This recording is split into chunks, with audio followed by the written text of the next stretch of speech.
So up next, we've got another hype set on our hands. MFA versus MFA. We saw MFA a minute ago absolutely destroying the competition. Really excited to see how Embo deals with that pressure because usually, we talked about this before, Olimar likes to play safe generally.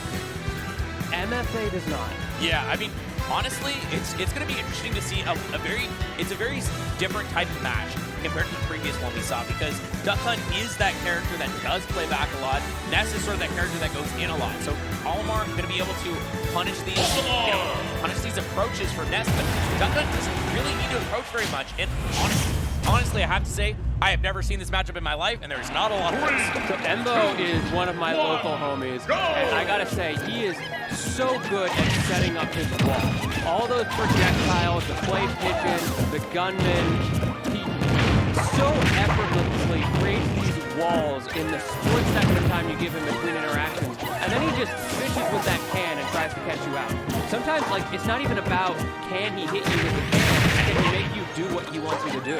Yeah, exactly. And the positional advantage that you get from just being able to have that stage hazard, have that extra thing, that is just another thing on their minds, and it's so much extra power for you. Oh, doesn't know about the TI, unfortunately. Holds TI in and gets eaten alive for that. Yeah, that was exactly what I was talking about there. He just set up his wall of projectiles, MFA tried to do what he always does and break through it, and just there was that little crack, and that's all MFA needs. Yep. Okay, but now the wall of projectiles is here once again, and have to be careful with that clay pigeon on shield. If you do shield it and then try to jump immediately afterwards, it still catches you, so you want to be careful with that.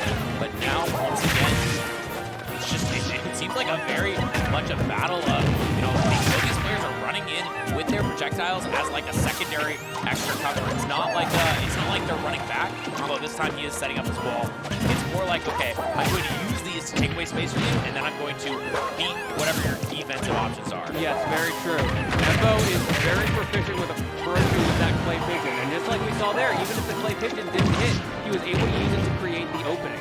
Meanwhile, though, MFA got an opportunity for a ledge trap of his own, and it's working out. Oh, the can, though. You have to be careful about that when you're trying to recover, when you're trying to fight against the Duck Hunt's recovery. It is actually, somewhat similar to Olimar's recovery. Very much the same type of thing, but they have that threat of the can blowing out beforehand.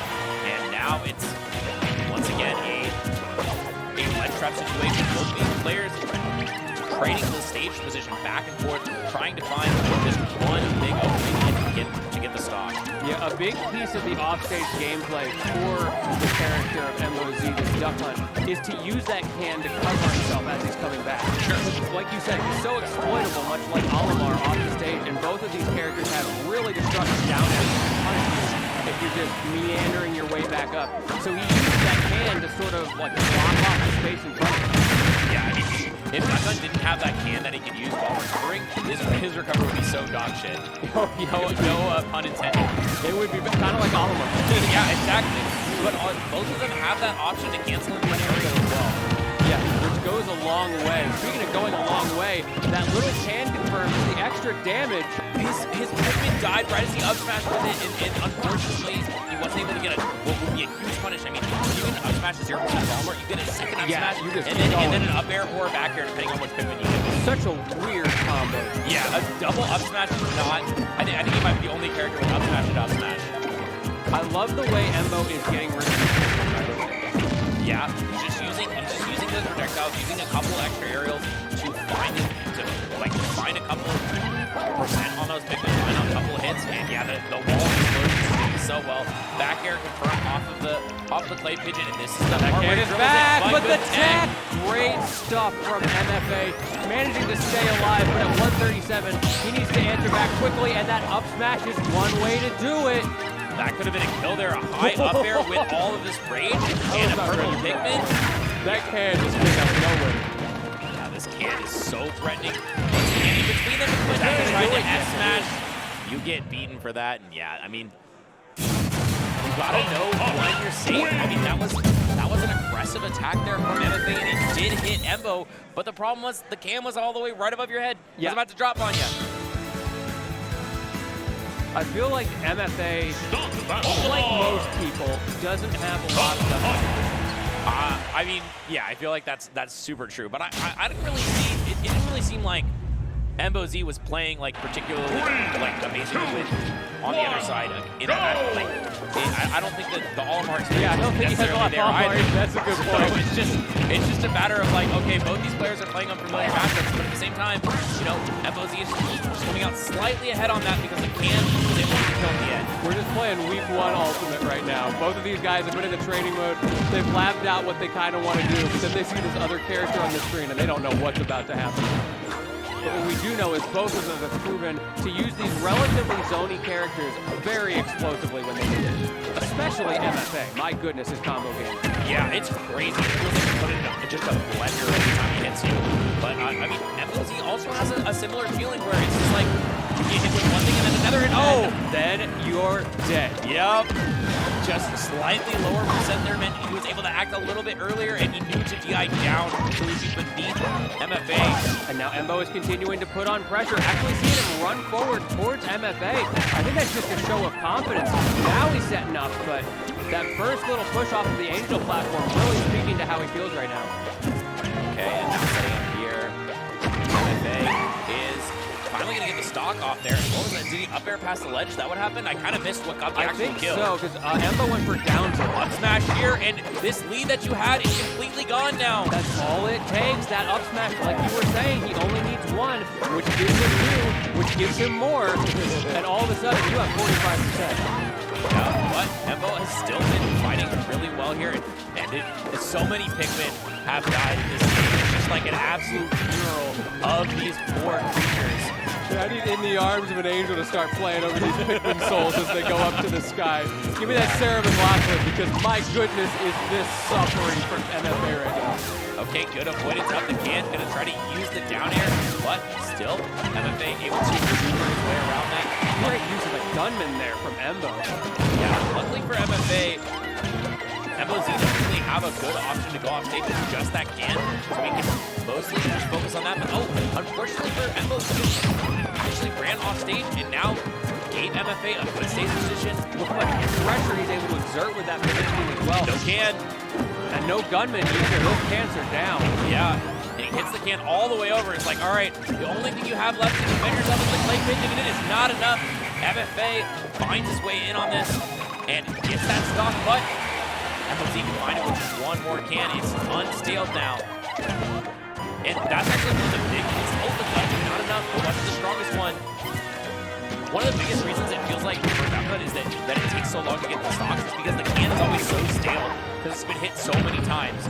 Yeah. But now with the fresh stock, it's a lot more likely to kill. Yeah, at 190, that can's gonna kill from anywhere. There's no amount of DI that can save you from that. But I mean, is he watch even gonna get the out. stock? It feels like And there it is. Yeah, not even close. He's just deleted. Absolutely, that purple Pikmin flying off into the wild blue yonder. Honestly, I don't feel like Embo's really very far behind right now. 60% and 70, not that big of a deal. I think the bigger thing is just the stage position here. Yeah. You know, good tech, you have to have those if you're a Duck Hunt player. Exactly. It's so much more about the win conditions that they're vying for.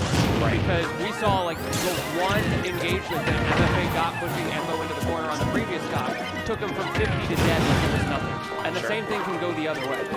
Yeah, I mean, I do feel like the amount of neutral interaction that's required is higher for Duck Hunt than it is for Olimar.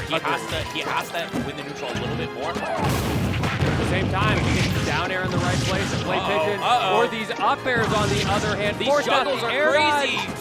Oh, he couldn't get the frame trap. Great movement from MFA partway through that air dodge. Managed to keep himself on the front foot here. But all of a sudden, not only is it in theory even, but it's starting to look in percent even as well. Yeah, 173 to 90. And yeah, you're almost dead to can here. Have to be so careful about how you land. And this up air has been so threatening. The can is off stage. Embo is clutching. Watch out for the can! And okay, MFA barely ekes that one out because wow, what a crazy ending there. Oh man. We were all looking at the can, but MFA. Yeah, all of a sudden, yeah. I think Embo might have been looking at the can too because that getup was not safe and MFA was ready for it. That was like the... not safe, my guy. It is not safe, my guy. I feel like that was the conditioning right there, right? Because MFA did not hesitate on the get-up option. Absolutely not. Now, okay, Embo Z MFA Game 3 winner makes it out on winner's side of top 64. Yeah, that's huge. Yeah, I mean, you don't want to fall on the loser's side ever. And we've seen some killers go down to loser's side. Absolutely. I mean, Mr. E's down to the loser's side. I mean, that by itself Honestly, is scary everybody enough. we've commentated today that made it through. Yeah, Slushy's on the loser's side. That's scary. Oh, yeah, I do not want to see Slushy on the loser's side. You know he's going for a run. Absolutely. Good confirmed there on the can. But catches the roll in, and that is That's big. we talked about how many interactions you need to win in Duck Hunt to win to get a stock. But when you get an S smash read like that, Yeah, maybe 1.5. We're gonna call it. yeah, absolutely. I mean, now the onus is really on MFA to make a whole lot more happen here. And this puts Duck Hunt in his happy place. However, it doesn't seem to matter if he can't get off the ledge. Like, yeah, he wants to set up, and that's going to be super useful for him, but I feel like the way MFA is forcing him into these corners, he doesn't get the opportunity. So many up here, so much percent. And okay, that's gonna grab with the blue pick. blue. Notice that how, blew off. yeah, he was doing that last game as well, really optimizing those pickmen. We haven't talked about it much, but he was doing a lot of, like, you know, get the blue pickmen at the high percents, throw them off to the low percents. Didn't get the reset. Does get a big strong punish there with a double Pikmin hit on the down smash, and now this whole lead that he had is evaporated, and the can actually extends the downer and makes it even easier to get the kill. But unfortunately for MFA, the can was right in the correct place to stop him. Oh, and now the Pikmin, the empty grab. And now this is going to be a little bit more scary for MFA because he's not set up, and Embo was. And once again, forget the percents. It's all about setting up those win conditions, and Embo is able to take the second stock. Okay, gets a good little three-piece there, but still has to, you know, still has this high percent. Purple is out, and he can definitely get a kill here. Not gonna get a kill with a grab though at this percent. Embo really fishing for those clay pigeons. He wants that early percent right now. Yeah, I mean, clay pigeon loops so much damage. Definitely something you're always looking for. With just a little bit of DI mix up, they can kill off of an up air. Yeah.